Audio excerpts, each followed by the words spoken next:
Good afternoon, everyone. Can you hear me? Welcome to our session here on realizing the value of digital business and monetization strategies. My name is Michael Dunn. I'm a director of product marketing at Apttus. But it gives me great pleasure to introduce our next speaker.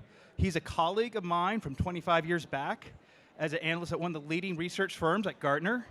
He's a 25-plus year enterprise software veteran, founder of a research firm called MGI Research, which has been at the forefront of monetization strategies and trends.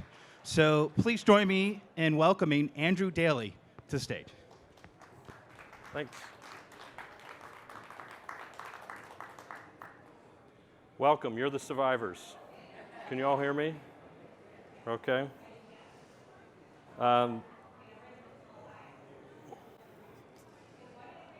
So MGI Research, in 1 second, is an independent research and advisory firm. We're a group of semi-reformed industry and Wall Street analysts. We have a quant-based research methodology. We score companies on a scale of 1 to 100. No one has scored above 80. So you can imagine the conversations we have with CEOs when we tell them that a 47 is a good score, right? And they're like, hey, I was an A student. And you're like, yeah, I get that, but you're a 47. We specialize, one of the areas that we specialize in is what we call agile monetization. So let's talk about kind of the picture that we look at today in terms of business and what's happening out on the horizon. So one, the regulatory environment is going up, increasing across pretty much any industry. In part through, if you're in the technology space, driven by compliance with ASC 606 and the converged revenue guidance that's taking place. There's a whole bunch of geopolitical risk across the planet, making strategies, growth strategies that were based off of going into emerging markets more tenuous, right, and not so obvious.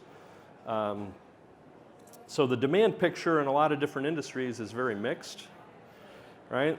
And when you peel back the customer journey, it's changing completely. And we would argue that whether you're in a B2B business or a B2C business, ultimately we're all going to have to be like B2C companies. Because individually, as consumers, we expect to have that consumer experience, whether we're at home, consuming things, or at work consuming things. And so the difference between B2C and B2B in terms of the customer journey is going to become one and the same, we would argue. At the same time, you've got an enormous amount of pressure on growth, right? We need to accelerate revenues, we need to accelerate profitability, and we're trying to do that at a time when there's an enormous amount of aging infrastructure. How many people here remember the Palm Pilot? Right? What a great, 98% of you, by the way. Incredible, right? If you had the Palm 5 sitting on your desk, people would walk by and they'd have a great laugh, right? They'd be like, oh, I remember the Palm Pilot. It was great. You could beam business cards, right? And yet, look inside most mid to large size businesses, and their business processes are the same vintage as the Palm Pilot, right? The 5 that came out in 1998, right? And that's being pretty kind to folks, right? So we're expected to do a whole lot of things based off of an infrastructure and some concepts, right? Like ERP. I was there, as Michael alluded to, at Gartner when we dreamt up ERP. That was a dated, that's way out of date, and it was never intended to do the things that we're being asked to do today. So I'll talk about how we're kind of progressive companies thinking about re-instrumenting their business to take advantage of kind of the opportunities and also some of the challenges that are out there. So what do customers want? There's kind of a common theme or thread through a lot of the different presentations, which is this evolving customer journey and how the sales model of the past has changed, right? And we're just about to publish a research note which says customers don't want to talk to you, right? 75 to 80% of selling takes place before your salespeople have ever touched the customer, right? And again, as consumers, we go out and do a whole bunch of research, and then maybe occasionally we'll start to like actually really, buy. That same experience is happening in the B2B world, right? Customers, they don't want to call us, right? They want to have everything self-managed, self-provisioned. It's the Amazon subscribe and save experience, except we want to have that 9 to 5, right? That same kind of journey we want to have in the business world. And again, the consumer experience of, I now expect you, when I go surfing on your site or when your sales rep calls me, I expect you to know who I am, right? What I've bought from you, what I owe you, right? That's the expectation, is that you're going to have a 360 view of me, the customer, or me, the prospect, right? At the instant you start to engage. So that goes into, customers really want agency, right? They want the information and the ability to act independently. Customers want agency. So we talk about monetization. First of all, what is monetization? We define monetization as how efficiently and effectively customer demand is created and translated into revenue, profits, and business differentiation, right? That's monetization. It's not a process, it's a capability. What is our monetization capability? So last year we did a survey of about 160 senior level executives and decision makers across North America, Europe, and Asia, and did a state of monetization and asked them a whole bunch of questions in terms of what are they looking for, what are their pain points, where is there friction in their business, what's their preference for on-prem versus the cloud, all those good things. And interestingly enough, as you see here, and we're happy to share this data, number one, what is driving the interest in monetization? It's improving customer satisfaction, right? And if you peel that back and actually do interviews and have conversations with folks, what you find is it's about eliminating friction in our business, right? So when people talk about CX, a better customer experience, you could flip that around and say, how do we eliminate friction in our business, right? How many people use Atlassian? Is there anyone from Atlassian in the audience? One? Yeah, so what does Scott and the team at Atlassian talk about? The concept of a flywheel. So Atlassian's a $500 million revenue company with no sales force. $500 million revenue company, no sales force. How do they do that? The two founders have this intense focus on eliminating friction in the business. And I mean intense, like insanely intense. Right? And so how do they do? It's in surveys, how do they come out? It's really well because it's all about improving customer satisfaction. The other top two things that come out, one is accelerating time to revenue, right? So going back to how do we get growth, we got to accelerate time to revenue. The third item that came out in terms of the survey results are reducing revenue leakage. In our experience, and having surveyed every major and minor audit firm globally, almost every company has 2 to 5% revenue leakage happening every day, right? 2 to 5%. So if you think about, a mid-sized company, that's an earnings surprise to the upside that's sitting there. And as one CFO said to me, she said, I love going after that because I don't have to develop any product. I don't have to whip my sales force any harder, right? And I can drop 2 points to the bottom line just like that, right? It's a unique opportunity. What else came out in the survey results? Time to market really matters.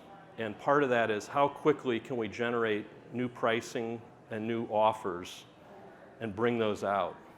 So today, this is from 2016 results, less than a third of the companies that we surveyed could deliver a new pricing plan in a month or less, right? And just over half could do it in a quarter or less, 90 days or less.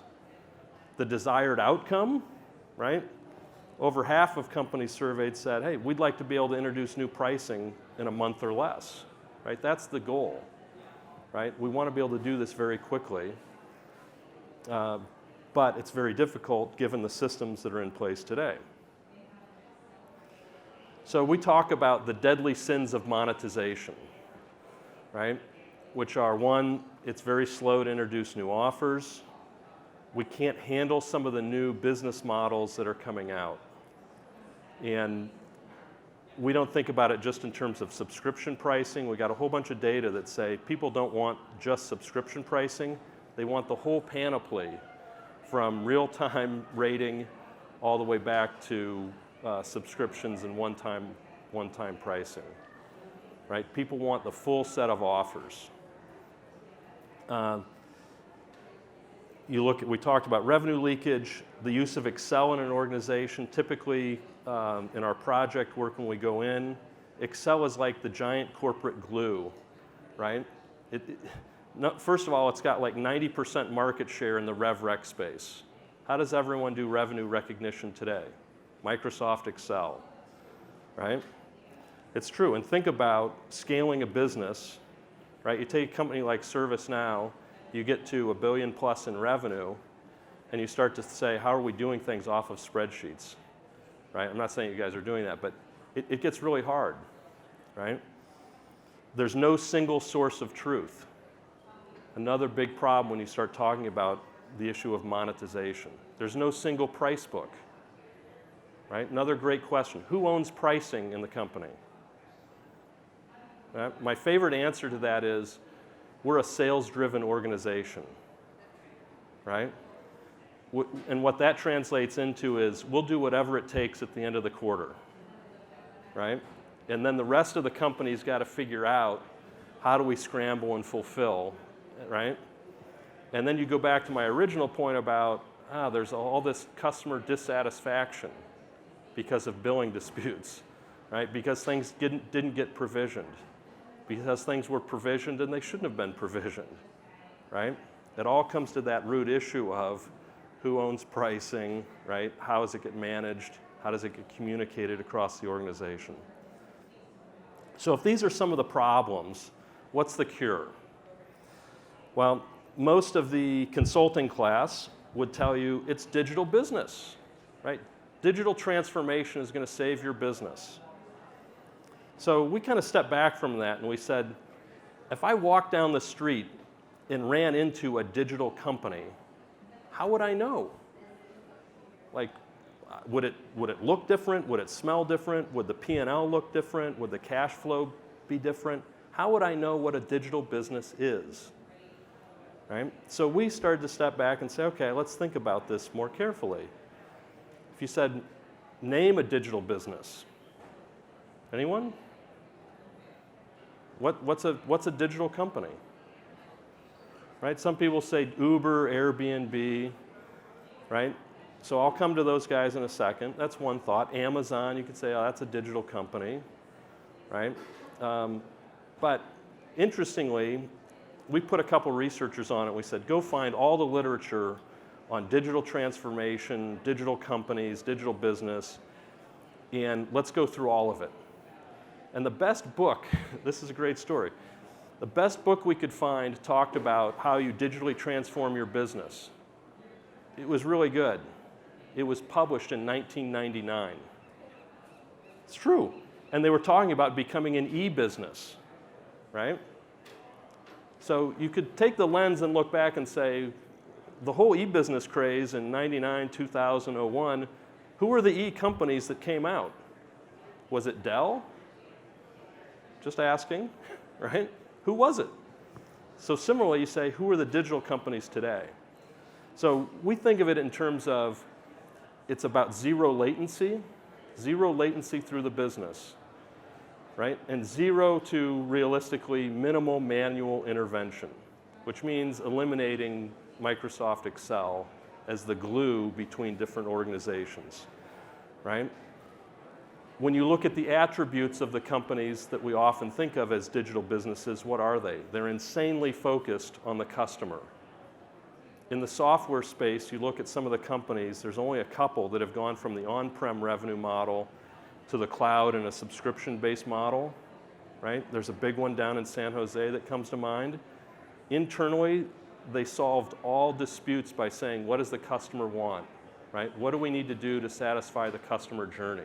They put the customer first, right? They think about data first. They don't think about systems, they think about data.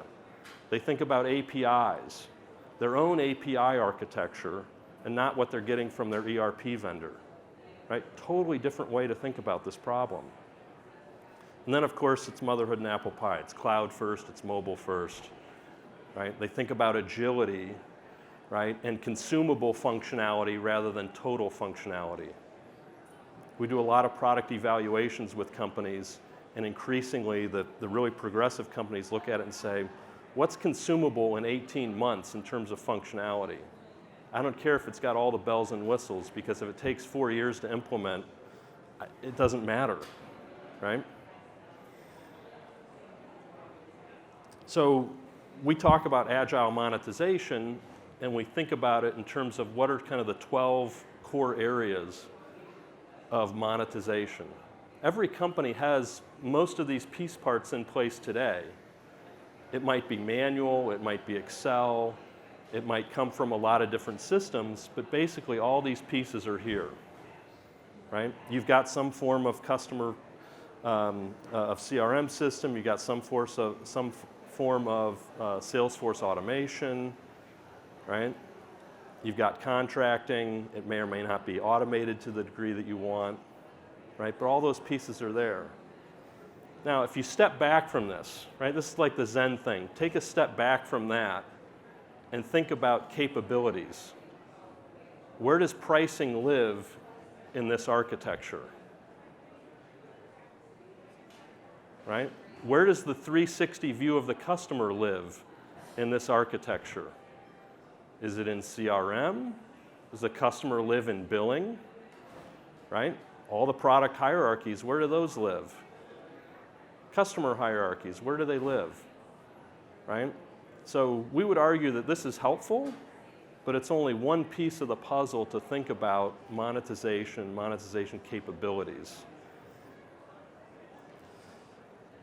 So Michael and Wendy will laugh because this is from one of our former colleagues and a mentor to us, a guy by the name of Bruce Rogo, who, this is going back, maybe 15 years when they came up with this concept, looking at how do you get a company from A to B, right? Given that an existing business has got thousands, tens of thousands of customers, suppliers, right? And it's not that easy to just flip the switch. So he looked at the picture and said, okay, there's a digital business where a company starts with a pile of money and they transform that money into innovation, right? Think about Uber, think about Airbnb, right? They start with a pile of money and they transform that into innovation. If you think about an existing business, right? You take innovation and you can transform that into money, right? And so he looks at it and says, for most of the Fortune 500, becoming a digital business is unrealistic, right? You're not going to say, hey, I'm only going to focus on digital native customers, as Uber and Airbnb and all those guys have done, right? Because you're going to leave behind a whole bunch of companies and customers and shareholders and suppliers that aren't necessarily digital natives, right? So he has this concept of the digitally enhanced business, or a DEB. And he's actually gone into excruciating detail from the board level, management, all the way through the business. What does it take to become digitally enhanced, right? And how do you get from A to B?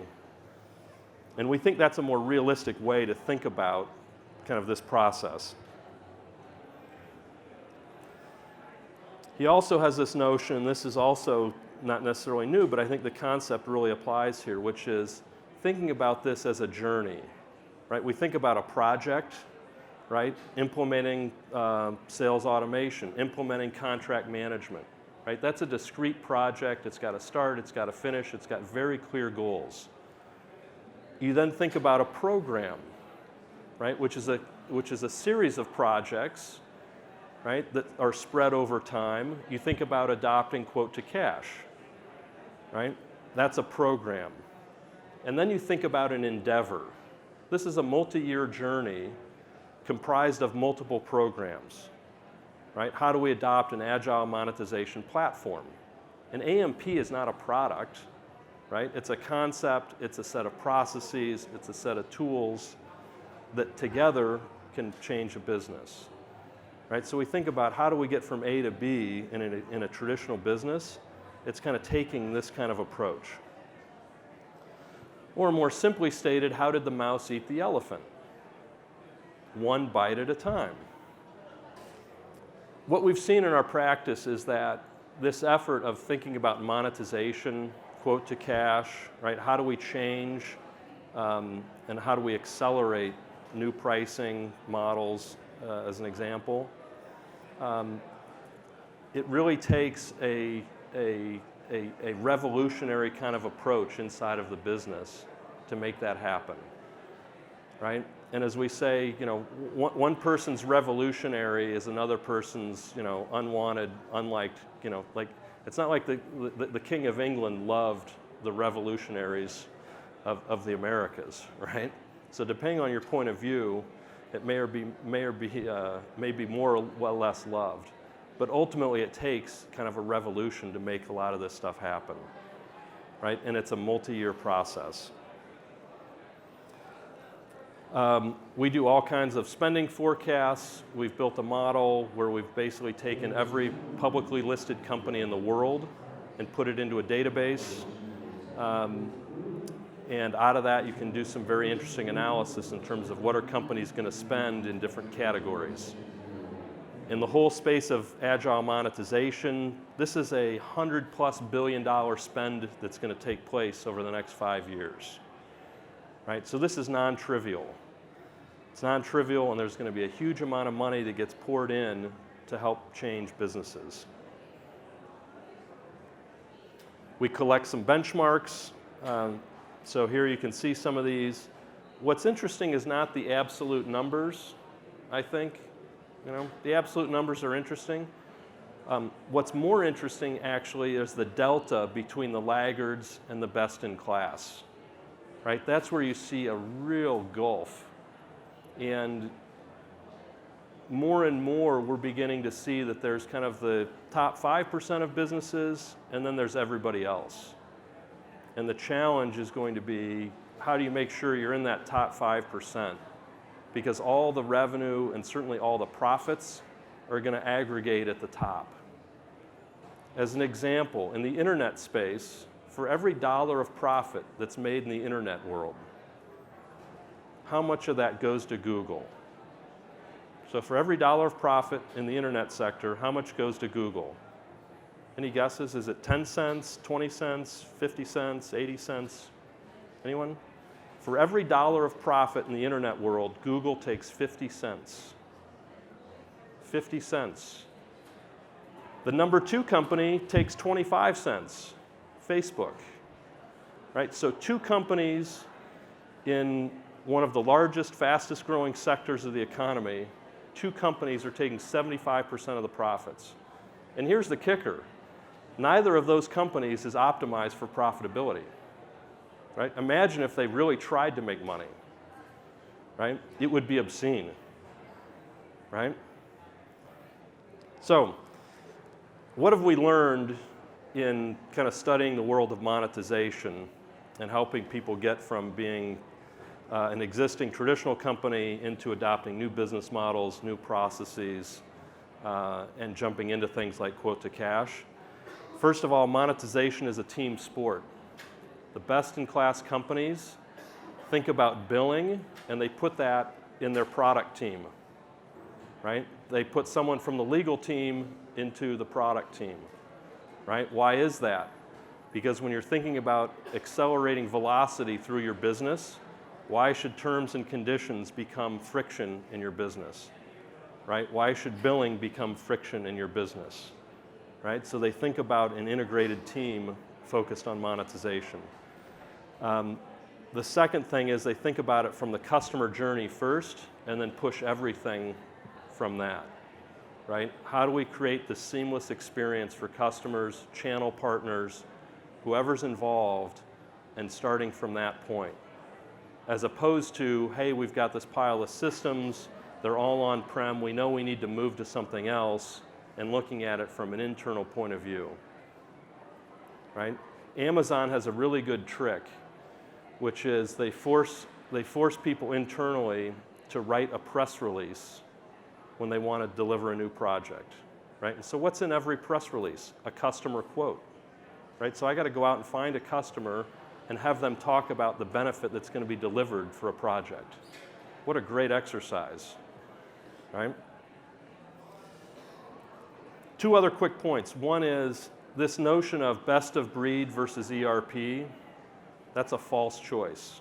It's a completely false choice, right? And there are a lot of companies that are getting tremendous value, not by throwing out their ERP system, but by complementing them, right? It's going to be a long time before people get off of traditional ERP systems, right? But that shift is happening, right? As a little data point, think of it this way. In the last 5 years, how many companies from San Francisco to San Jose, how many startups that had a product that was delivered on-prem got funded? 0, right? 0. So the future is all in the cloud. There's no question, right? The only question is what's the velocity down the field? Finally, the last parting thought is, in our practice, the financial rewards that we see, whether it's in contracting, CPQ, billing, take any space, commerce, taxation, right? The benefits that come out of every project far outweigh the costs and the risks that are involved, because these projects are not without risk, right? So it's this opportunity that's waiting here for all of us. So with that, I think maybe do we have time for 1 or 2 questions? Does this work? Well, I have a big enough mouth that don't eat. Anyone have any questions on what Andrew have to say? Because I do have, just listening myself, Sure. I had some questions. One with the false choice, in substitution of that false choice, do you see more of like an ecosystem in the cloud and then it's kind of a slow ERP decomposition? Yeah, so we think it's, first of all, I think the way to look at it is step back and think about capabilities, right? How do we monetize? And then think about processes. What's our quote to cash process look like? And then start to think about systems, right? So I think that's the first way to start thinking about it. The second is to think about nearly all, if you look at it on a market share basis, 98% of the ERP market is on-prem, right? Of the traditional ERP vendors, they all are going to have to move to the cloud. There's no denying it, right? I mean, I was with Mark Hurd last week, and he's out talking about you got to move to the cloud, right? So they're all going to have to go through that transition, and the question is, what's that transition look like? Right? And it's probably faster to deliver benefit to the business by adding complementary pieces and not worrying about the ERP roadmap that's going to evolve in a kind of glacial time period. Great. I have one more question, which I think we have time for. And we have a very B2B audience here. So one question I have, and it's probably more for digitally enhanced businesses, what sectors are kind of at the forefront of this, for at least in the B2B world outside of communications and high tech? It's really fun for us because every week we get calls from companies that you'd never imagine. An industrial paint company that's going to a subscription business model. You'd never think of that, right? So it's happening across a whole lot of different spaces. Not just high tech, not just life sciences, not just kind of the obvious ones. It's happening everywhere. Great. Well, Andrew, thank you very much. I think our time is up. Thanks for your time. Thank you for your presentation.